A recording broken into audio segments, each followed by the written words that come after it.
¿Has oído hablar de la hemodiálisis? ¿Qué imagen tienes de ella? La hemodiálisis no es un tratamiento muy conocido, pero hay 340.000 personas en todo el país que reciben este tratamiento. Eso significa que una de cada 360 personas en el país está en hemodiálisis. Esta vez, sobre la diálisis, cuya realidad es difícil de percibir por primera vez, vamos a explicar a fondo, para que incluso quienes escuchan esta palabra por primera vez puedan entenderla bien. Hola, gracias por ver el video. En la Universidad Médica de YouTube, hoy también vamos a aprender sobre información de salud. El tema de hoy es la hemodiálisis. Si ves este video hasta el final, creo que llegarás a un nivel en el que podrás explicar el tratamiento de la hemodiálisis a otras personas, así que por favor quédate hasta el final. También les presentaré brevemente algunos métodos de prevención, así que vamos directamente a la explicación.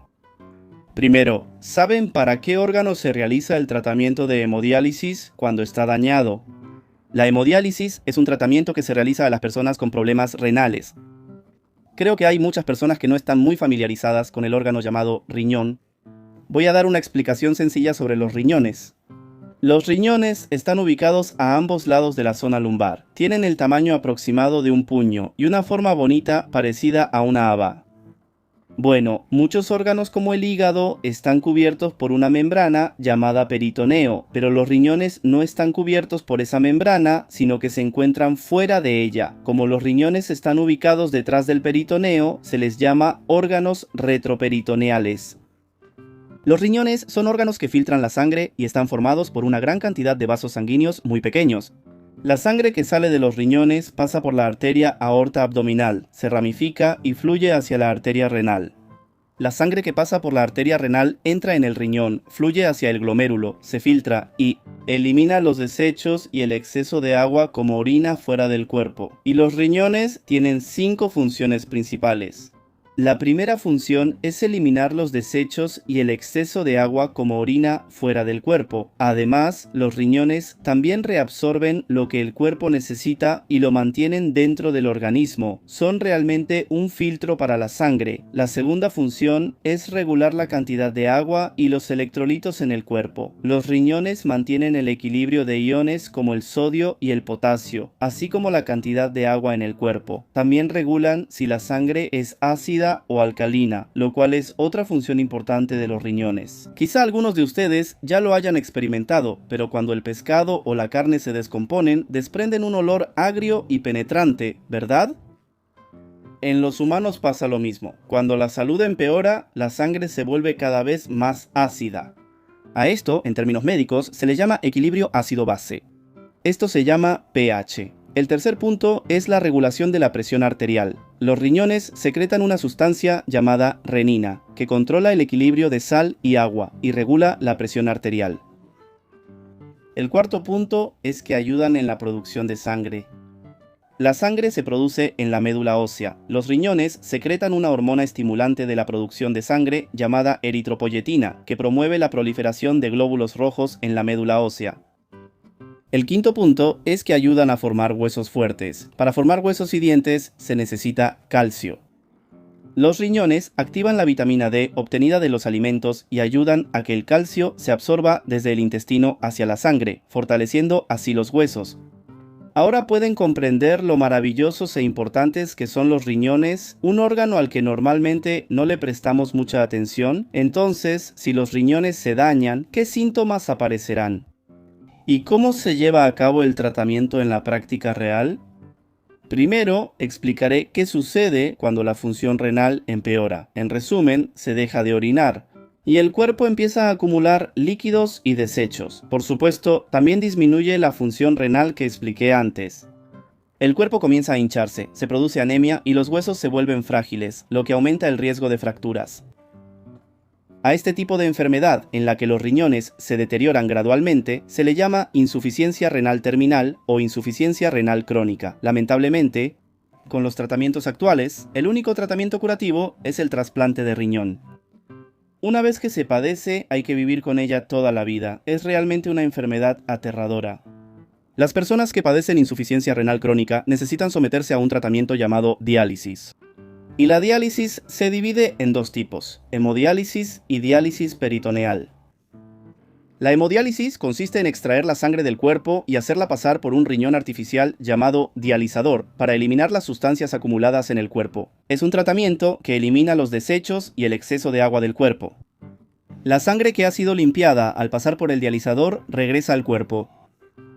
Por otro lado, la diálisis peritoneal es un método de tratamiento que utiliza la membrana del abdomen del propio paciente, llamada peritoneo, para eliminar los desechos y el exceso de agua fuera del cuerpo. En comparación con la hemodiálisis, la diálisis peritoneal requiere menos visitas al hospital y permite realizar la diálisis de acuerdo con el estilo de vida. Es un tratamiento con un alto grado de libertad. Sin embargo, en la práctica existen varios problemas, como infecciones y la escasez de médicos. Según los resultados de la encuesta estadística de la Sociedad Japonesa de Diálisis de 2022, actualmente solo alrededor del 3% del total de pacientes están recibiendo diálisis peritoneal. En este video hablaremos sobre la opción que representa la gran mayoría del total. Explicaremos la hemodiálisis, basándonos también en la experiencia clínica real. En la Universidad Médica de YouTube, 3 profesionales de la salud, incluido un médico, proporcionamos información basada en evidencia científica. Compartimos información sobre medicina preventiva y salud, así que si te suscribes al canal, seguramente te será de mucha utilidad. Además, todos los martes a las 9 de la noche hacemos una transmisión en vivo regular llamada Consultorio de Salud, donde respondemos cualquier pregunta sobre salud. Si tienes consultas o preguntas, en la descripción encontrarás el enlace oficial de Line, así que regístrate desde ahí. En la transmisión en vivo regular responderé desde la perspectiva de un profesional de la salud, así que espero su participación. Ahora les explicaré una visión general de la hemodiálisis. La hemodiálisis se realiza básicamente en hospitales o clínicas, y los pacientes se someten a diálisis 3 veces por semana, y cada sesión dura 4 horas. Algunos pueden sorprenderse de que sea tan frecuente, pero mientras que los riñones de una persona sana funcionan 168 horas a la semana, la diálisis solo compensa 12 horas, así que en realidad es poco. La hemodiálisis elimina principalmente los desechos y el exceso de agua de la sangre mediante 2 principios. El primer principio es la difusión. Las sustancias en la sangre tienden a moverse de donde hay mayor concentración a donde hay menor concentración, hasta que ambas concentraciones se igualan. El dializador que mencioné antes está lleno de aproximadamente 10.000 pequeños tubos delgados, como popotes.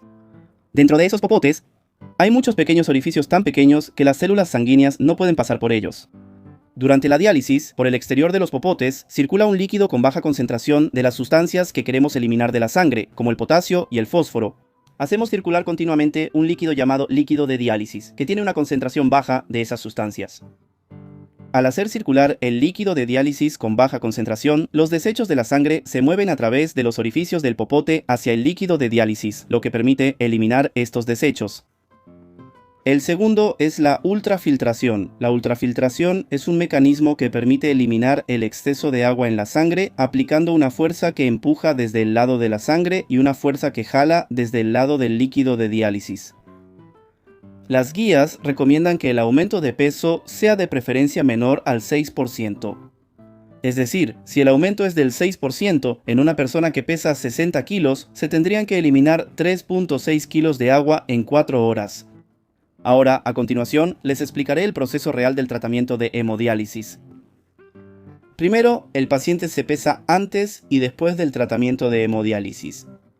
La medición del peso es muy importante para decidir cuánta cantidad de líquido se eliminará durante la hemodiálisis de ese día.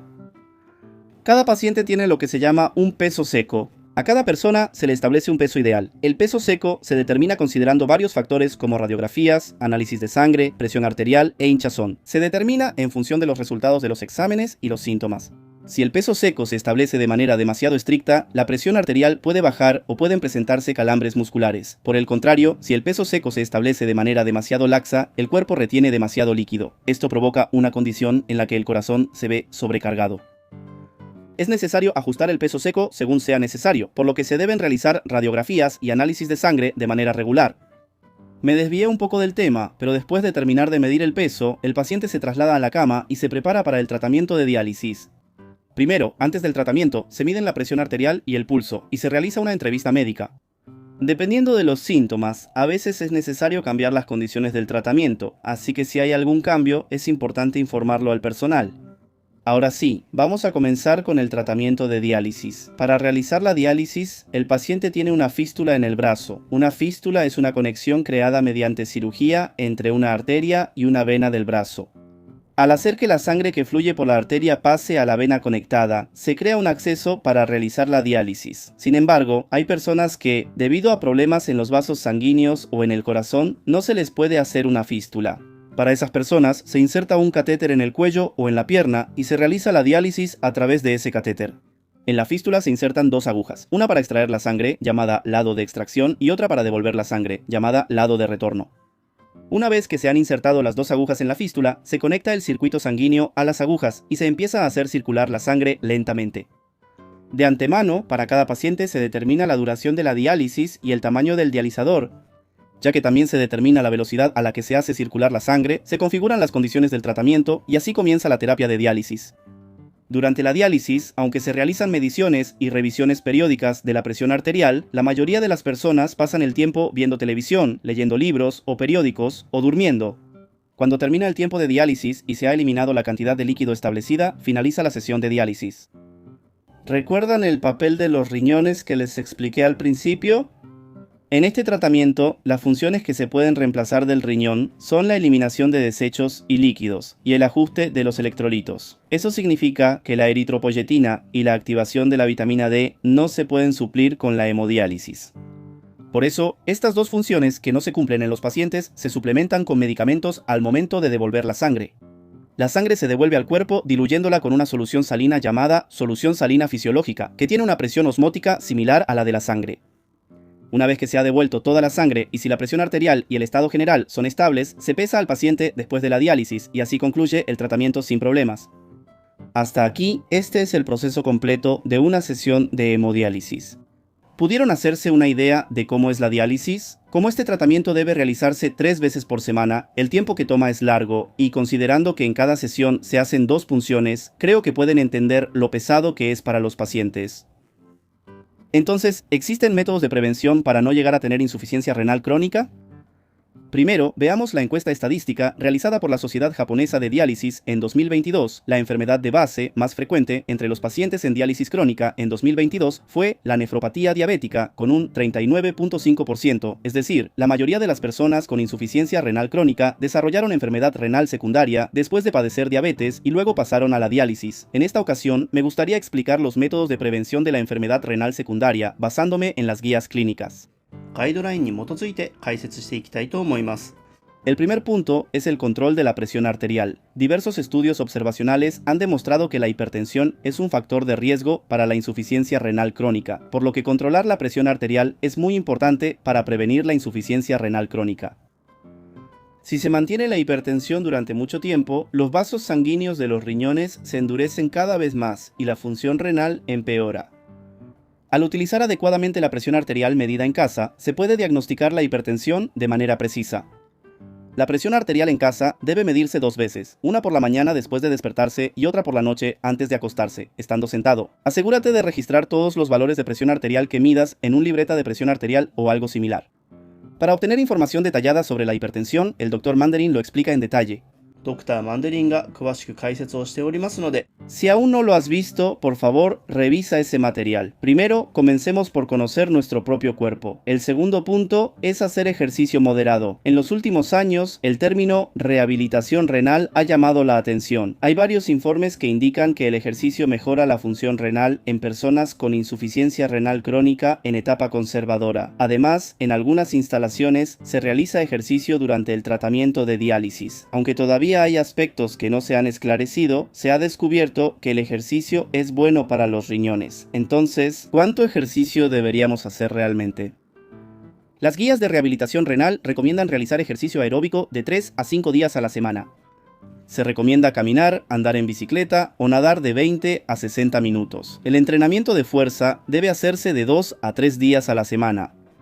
Se recomienda realizar de 10 a 15 repeticiones por serie, adaptando el ejercicio a la fuerza de cada persona. Específicamente, se sugieren ejercicios como sentadillas, elevaciones de talones y entrenamiento con bandas elásticas. Por supuesto, es necesario hacerlo dentro de los límites de lo que uno puede soportar. Es importante continuar haciendo ejercicio a su propio ritmo. El tercer punto es la restricción de sal. Si consumes demasiada sal, la cantidad de sodio en tu cuerpo aumenta y sentirás más sed de lo necesario. Por ejemplo, cuando comes ramen también te da sed, ¿verdad? Si se acumula demasiada agua en el cuerpo, puede causar hinchazón e hipertensión, lo que también pone una carga en el corazón. En el peor de los casos, puede provocar insuficiencia cardíaca y puede poner en riesgo tu vida, así que asegúrate de seguir las indicaciones de tu médico y limitar adecuadamente el consumo de sal.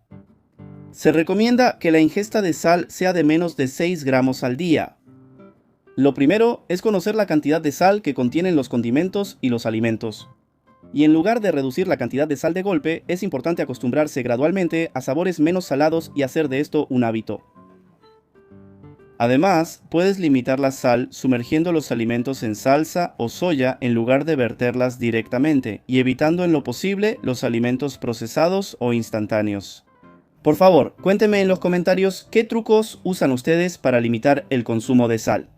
Creo que también puede ayudar a otras personas. Si quieren saber más sobre cómo limitar la sal, sus comentarios serán de gran ayuda para el próximo video, así que por favor no olviden comentar. Ahora, resumiré las conclusiones sobre cómo prevenir la enfermedad renal crónica. 1. Lo primero es conocerse a uno mismo. Adquieran el hábito de medirse la presión arterial y registren los resultados. 2.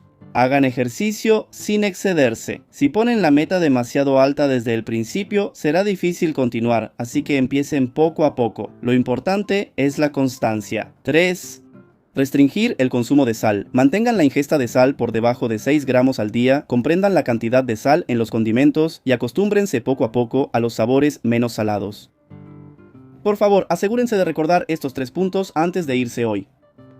Ya sea que les haya gustado o no el video, agradecería mucho que lo califiquen, ya que sus opiniones me servirán como referencia para el futuro. Por favor, háganlo.